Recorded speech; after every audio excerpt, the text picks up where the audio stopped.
their music. So I'm curious, who in here, the 80s is a particularly special decade for that reason? Okay, good. I hope you're pleased with what I've come up with today. I tried to do it honor. And here's why. Because I love pop music of the 60s. It's a remarkable decade for great, great music. Lots of great music and great artists. I actually make the claim, and I stand by it, that the 80s are equal to the 60s. It has a ton of great music. Now, we were listening to some as we came in. I did a little different approach to today's presentation. I'm still going to use the Billboard Hot 100, but we're going to actually hear the number 3 song for a year, number 2, and number 1. And we're going to start with 1980. And just to kind of place you in history, this is when President Reagan won the presidential election in 1980. These are the top 3 songs, and it'll always be number 3 first, then 2, and then the number 1 song will be the last one. You have to believe we are. 1981 was the year that Lady Diana married Charles, Prince of Wales, now king. And here were the top 3 songs for that year. Later in 1981, this happened.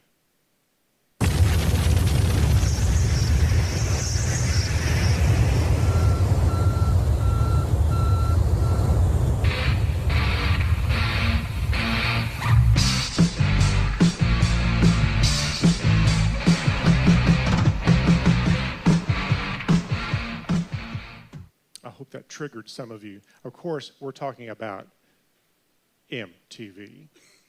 MTV officially launched on Saturday, August 1st, 1981 at 12:01 Eastern Time. Now, you want to play a game? Can you name all 5 VJs from the early years? I'll give you a second. There are no prizes involved with this, only bragging rights. Here are the answers. Nina Blackwood, Mark Goodman, J.J. Jackson, Alan Hunter, and Martha Quinn. I think this was an amazing decade for film soundtrack music being the source of a lot of our favorite pop and rock tunes that we listened to on the radio or heard on MTV, saw. We Are the World, recorded January 1985 and released in March of that year, one gathering of almost all the big names in the 80s. And I'll let you kind of see if you can name them to yourself. Now, I read a funny story when I was researching this. It was in Rolling Stone magazine. Ray Charles was at the session, and when they were taking a break, he announced that he needed someone to show him where the bathroom was because he wasn't familiar with that recording studio. And Stevie Wonder, who had recorded there before, said, "Come on, Ray, I'll show you where it is," and guided him to the restroom. I think that's awesome.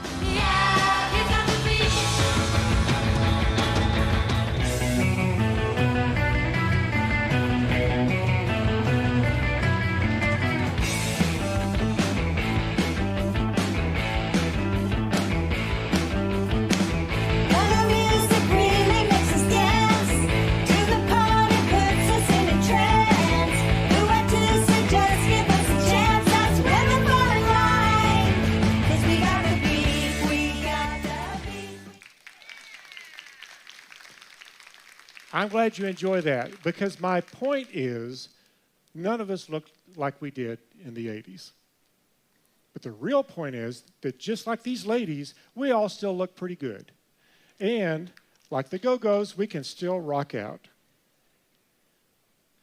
This brings us to the end of the presentation, and I want to thank you for sharing this music with me today and this cruise with me. Thank you for your attendance. Thank you very much.